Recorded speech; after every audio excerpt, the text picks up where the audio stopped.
ومن جاهد فإنما يجاهد لنفسه إن الله لغني عن العالمين.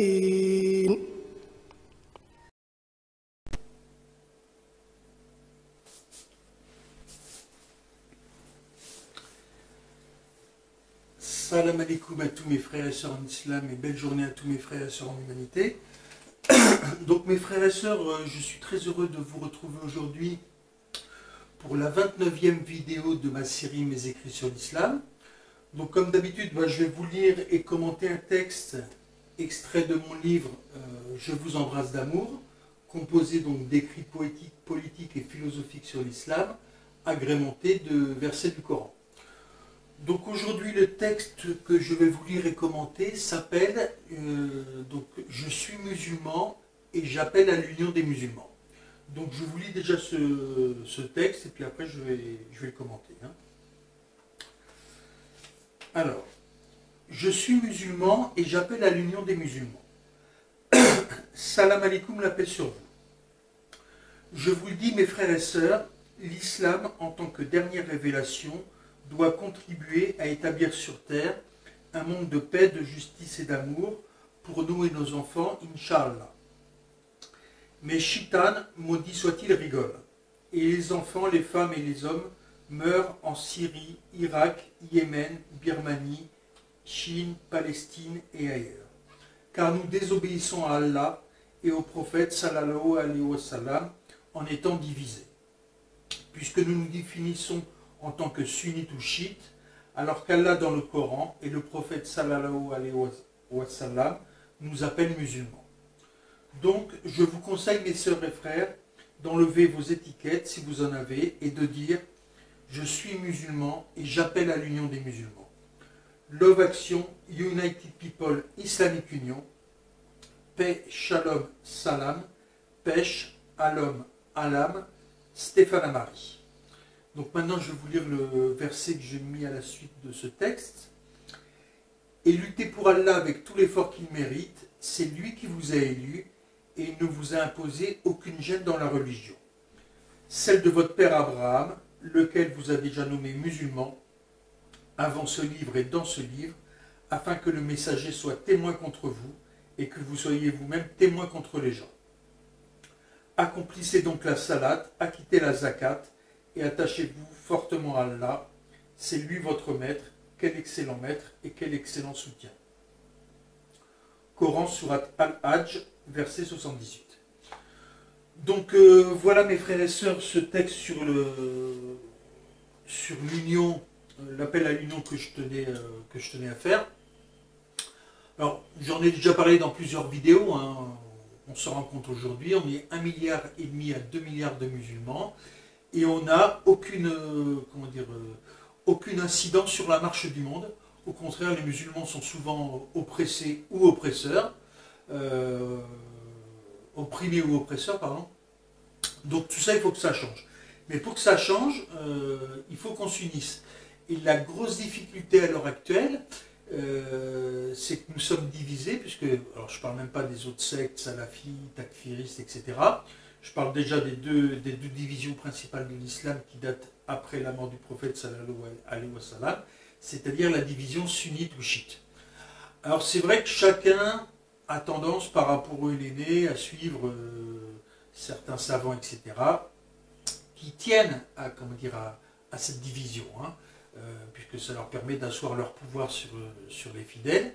Mais je rappelle que en tant que musulmans, notre seul maître, c'est Allah, comme il est marqué dans le verset que je viens de vous lire. Et le modèle à suivre, c'est Muhammad sallallahu alayhi wa sallam. Alors, notre seul maître, c'est Allah, c'est-à-dire que peu importe la personne qui dit savant, si elle vous induit en erreur, vous n'avez pas à la suivre. Puisque notre maître, c'est Allah, donc c'est à lui que nous sommes soumis.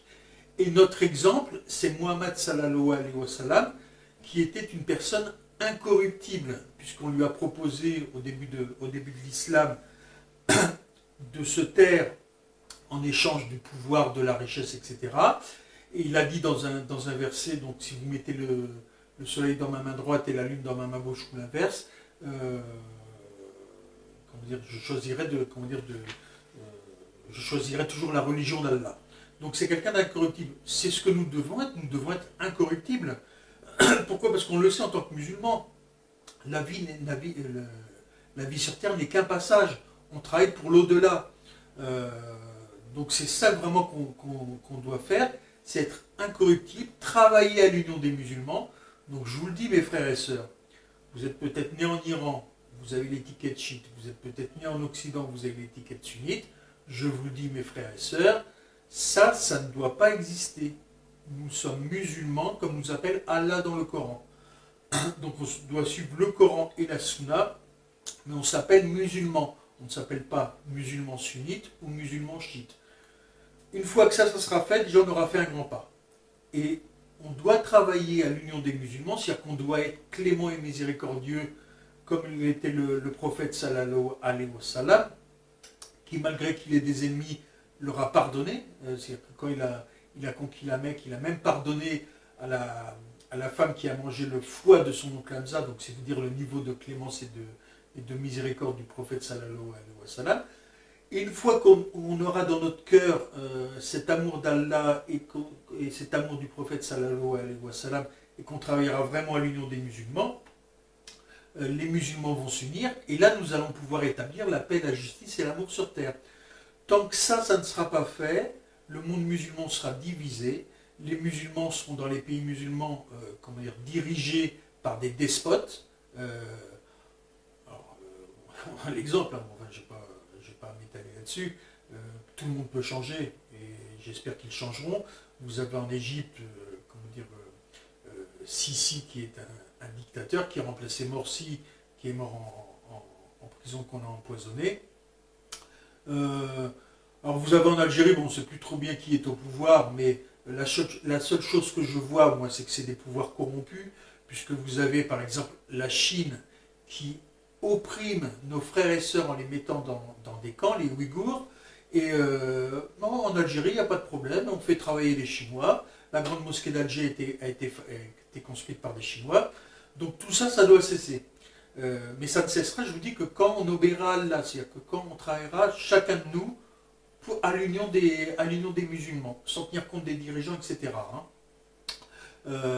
Oui, et puis d'ailleurs, en France ou dans les pays occidentaux, les musulmans aussi sont opprimés, nos sœurs voilées sont opprimées, alors qu'on devrait être un phare pour le monde, puisque l'islam est la religion agréée par Allah. Donc, mes frères et sœurs, ce qu'il nous faut en fait, c'est du courage pour obéir à Allah et pour travailler à l'union des musulmans. Et si on n'a pas le courage, et bon, on demande le courage à Allah. Vous avez, comme je l'ai cité dans le verset après mon texte, je parle d'Ibrahim, qui lui le premier nous a nommés musulmans.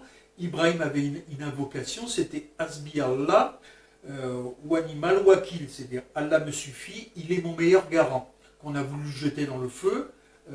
C'est cette invocation qu'il a dite, alors qu'il était le seul musulman sur terre, et qu'il avait 14-15 ans, que même son père témoignait contre lui, et faisait partie des oppresseurs. Donc vous voyez le courage qu'a eu le prophète Ibrahim, sur lui la paix. Nous ne sommes pas seuls, chacun de nous n'est pas le seul musulman sur terre, nous sommes 1,5 milliard à 2 milliards. Donc on doit trouver le courage en nous pour travailler à l'union des musulmans. Pourquoi? Parce que le jour de jugement, on devra témoigner devant Allah de ce qu'on a fait sur terre. Et notre travail sur terre, ce n'est pas seulement de travailler à la longueur de la barbe et du voile. Tout ça, c'est des accessoires. Ce qui compte, c'est d'obéir à Allah, de travailler à l'union des musulmans. Et tout ça pour établir la paix, la justice et l'amour sur terre, pour nous et nos enfants, Inch'Allah. Alors, concernant cette obligation d'union des musulmans, il y a un autre verset qui est très parlant, que je vous cite. Donc, ceux qui émiettent leur religion et se divisent en sectes, de cela tu n'es responsable en rien. Leur sort ne dépend que d'Allah, puis il les informera de ce qu'ils faisaient. Coran, sourate Al-An'am, verset 159.